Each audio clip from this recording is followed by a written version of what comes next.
नमस्कार और राधा स्वामी जी।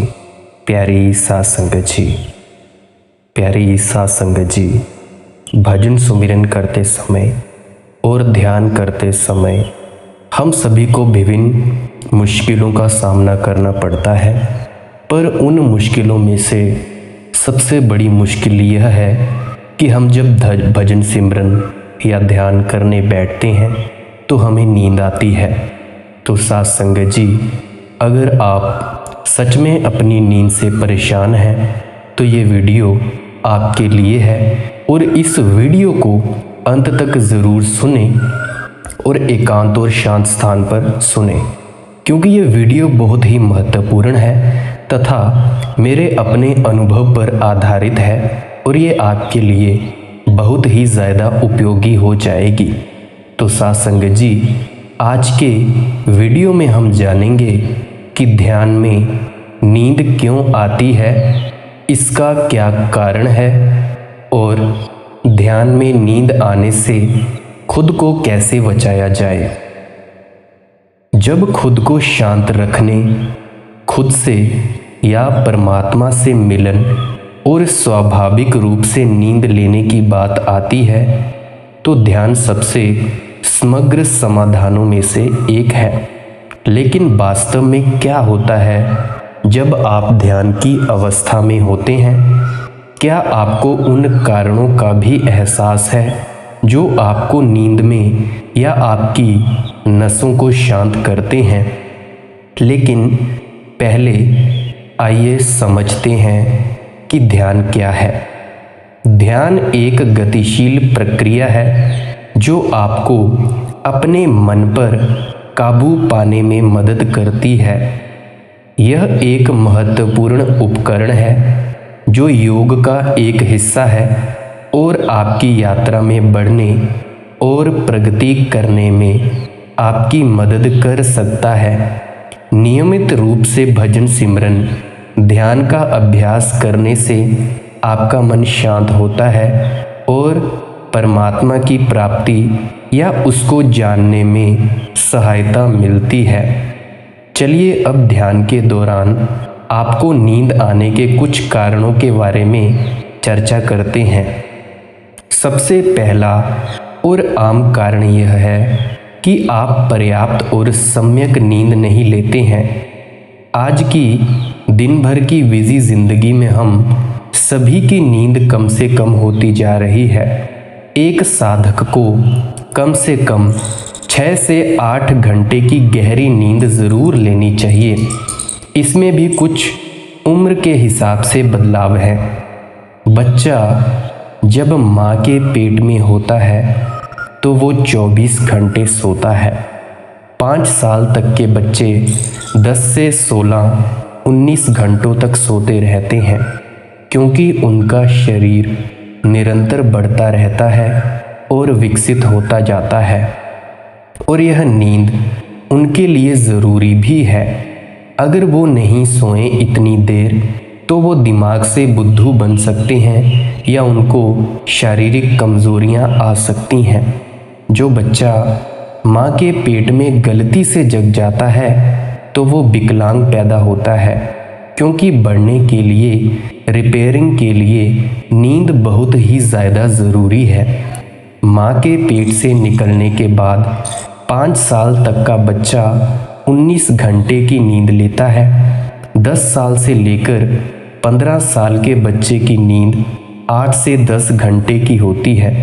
पर जब बच्चा माँ के पेट में होता है तो वो 24 घंटे सोता रहता है। 15 से लेकर 100 साल तक के व्यक्तियों की नींद कम होती जाती है। एक बूढ़े की नींद 4 घंटे तक कम हो जाती है।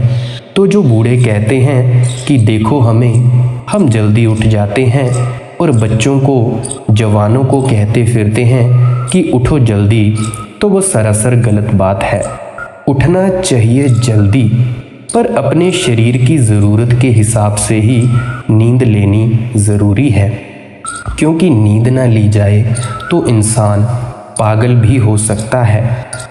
दूसरा कारण, यदि आप ध्यान के लिए एक नौसिखिया हैं तो नींद आना एक सामान्य घटना है, क्योंकि यह एक ऐसी गतिविधि हो सकती है जिससे आप बहुत परिचित नहीं हैं, और यही कारण है कि शरीर और मन ध्यान के प्रति सकारात्मक तरीके से प्रतिक्रिया नहीं करते हैं।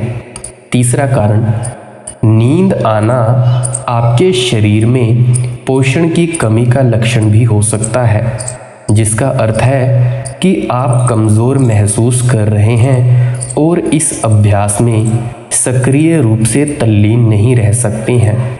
आप शाकाहारी भोजन ले सकते हैं अगर पोषण की कमी हो, या अपने डॉक्टर से सलाह भी ले सकते हैं।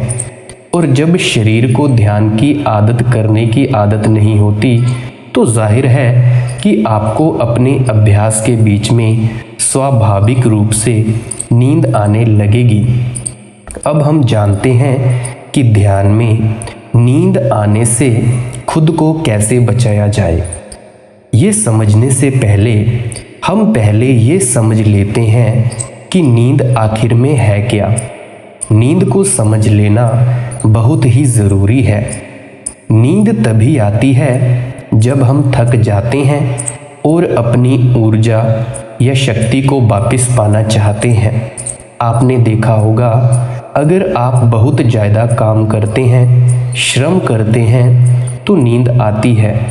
अगर दिन के किसी भी समय नींद से आपकी ज़िंदगी में रुकावट आ रही है, तो आपको अपने स्वास्थ्य की बुनियादी जांच करवानी चाहिए और देखना चाहिए कि कहीं आपके शरीर में कोई गड़बड़ तो नहीं है।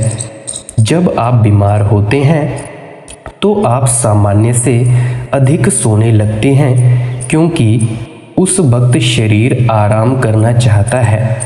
दूसरी चीज़ है, वह भोजन जो आप खाते हैं, कम से कम थोड़ी मात्रा में शाकाहारी भोजन, खास तौर पर कच्चा खाना, आपके सामान्य स्वास्थ्य के लिए बहुत महत्वपूर्ण है। जब आप भोजन को पकाते हैं तो बड़ी मात्रा में प्राण शक्ति नष्ट हो जाती है। इसके कारण भी शरीर में एक तरह का आलस्य आ जाता है।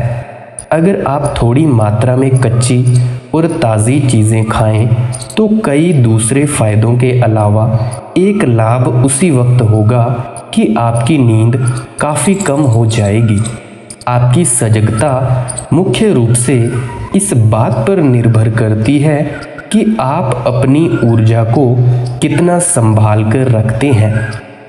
अगर आप ध्यान करना चाहते हैं तो आपकी सजगता, जागरूकता सिर्फ मन के स्तर पर नहीं, बल्कि आपकी ऊर्जा शक्ति के स्तर पर भी होनी चाहिए। इसमें मदद करने के लिए आमतौर पर योग के रास्ते पर चलने वाले लोगों को यह सलाह दी जाती है कि उन्हें सिर्फ 24 कोर खाना चाहिए और हर कोर को कम से कम 24 बार चबाना चाहिए। इससे आपका भोजन अंदर जाने से पहले ही मुंह में पच जाएगा और सुस्ती नहीं लाएगा। अगर आप शाम के भोजन के समय ऐसा करें और फिर रात को सोएं, तो आप आसानी से सुबह 3:30 बजे तक जग सकते हैं और ध्यान कर सकते हैं। योग प्रणाली में या संतों की वाणियों में इस सुबह के समय को ब्रह्म मुहूर्तम कहा जाता है। यह जागने का आदर्श समय है, क्योंकि उस समय खुद प्रकृति या परमात्मा आपकी साधना में अतिरिक्त सहयोग करती है। अगर आप नहाएं और अपने बाल गीले रखें तो आप आसानी से 3 बजे से लेकर 8 बजे तक अपनी पूरी साधना के दौरान जागे हुए और सजग रह सकते हैं।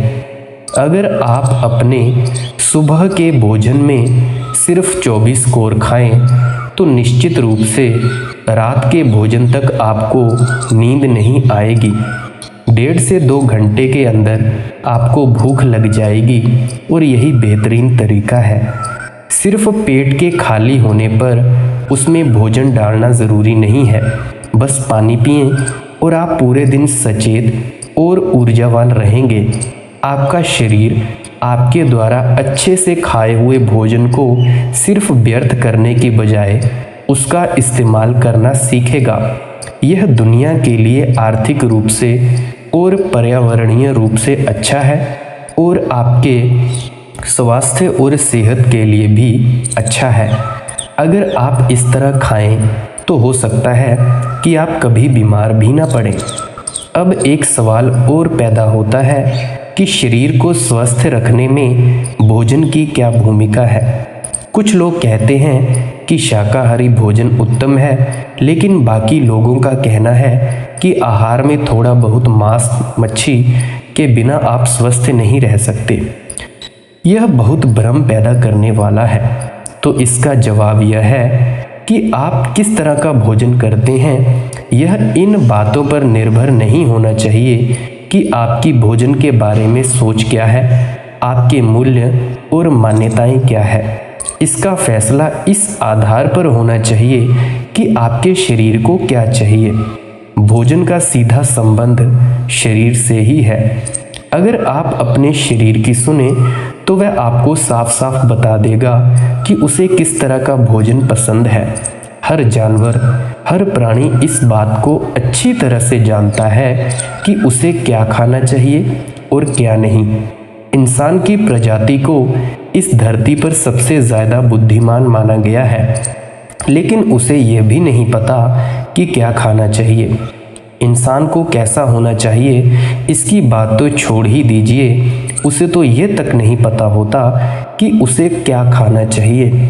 इसीलिए अपने शरीर की बात सुनने की कला सीखने के लिए एक खास किस्म की जागरूकता और ध्यान की ज़रूरत होती है। एक बार यह सीख गए तो आपको पता चल जाता है कि आपको क्या खाना है और क्या नहीं। आपके शरीर के अंदर जिस प्रकार का भोजन जा रहा है, उस मामले में निश्चित रूप से शाकाहारी भोजन आपके शरीर के लिए मांसाहारी भोजन से बेहतर है। इस बात को हम नैतिक दृष्टिकोण से नहीं कह रहे हैं, हम तो सिर्फ ये देख रहे हैं कि कौन सा खाना शरीर के लिए अनुकूल पड़ता है। हम वही भोजन लेने की कोशिश करते हैं जो हमारे शरीर को आराम पहुंचाए। कच्चा भोजन प्राण शक्ति से भरपूर होता है। कभी प्रयोग करके देखिए कि जब आप ताज़ा और कच्चा शाकाहारी भोजन करते हैं तो आपका शरीर कितना फ़र्क महसूस करता है। दरअसल विचार यह है कि जितना हो सके उतना ताज़ा और कच्चा भोजन किया जाए। एक जीवंत कोशिश में वह सब कुछ होता है जो जीवन को पोषण देने के लिए ज़रूरी है। अगर आप किसी जीवंत कोशिका का सेवन करते हैं तो आपको जो तंदुरुस्ती महसूस होगी उसका तो कोई हिसाब नहीं होगा। जब हम भोजन पकाते हैं तो इससे इसके भीतर का जीवन नष्ट हो जाता है। जब हम भोजन की जीवंतता को नष्ट कर देते हैं तो वह उतनी मात्रा में जीवन ऊर्जा नहीं देता। लेकिन जब आप कच्चा और ताज़ा भोजन खाते हैं तो आपके शरीर में एक अलग स्तर की जीवंतता आती है। अगर कोई भरपूर मात्रा में अंकुरित अनाज, फल, सब्जियां, कच्ची सब्जियां खाएं, अगर कोई भोजन का 30 से 40% अंश कच्चा ही ले तो आप देखेंगे कि उसके अंदर की जीवंतता भी ज़बरदस्त तरीके से बनी रहेगी। सबसे बड़ी बात यह है कि जो भोजन आप ले रहे हैं वह जीवन है। हम जो खा रहे हैं वे जीवन के अलग अलग रूप हैं। जीवन के ये अलग अलग रूप हमारे जीवन को संभालने के लिए अपने जीवन का त्याग कर रहे हैं। हम जो भी जीवंत और कच्चा भोजन कर रहे हैं, अगर उसे पूरी कृतज्ञता के साथ ग्रहण करें तो यह भोजन हमारे अंदर एक अलग तरीके से काम करेगा। हमें भोजन को खाने से पहले परमात्मा का शुक्रिया अदा करना चाहिए हाथ जोड़कर, और धन्यवाद से खुद को भरना चाहिए। अगर ऐसा करेंगे तो ये अच्छा होगा और आपको मदद करेगा ध्यान में भी। आपको ध्यान में भी नींद नहीं आएगी। तो प्यारे साधकों और प्यारी साध संगत जी, मेरे ख्याल से आप अब समझ ही गए होंगे कि ध्यान में नींद क्यों आती है, इसके क्या कारण हैं और नींद में आने से कैसे बचा जाए। और मुझे आशा है कि इस वीडियो को आप अपने परिजनों तक ज़रूर पहुंचाएंगे ताकि मेरी सेवा परमात्मा के चरणों में अर्पण हो सके। अगर आपका कोई प्रश्न हो तो कमेंट सेक्शन और व्हाट्सएप में आपका स्वागत है। अंत में आपके अंदर बैठे परमात्मा को नमस्कार करता हूँ। राधा स्वामी जी।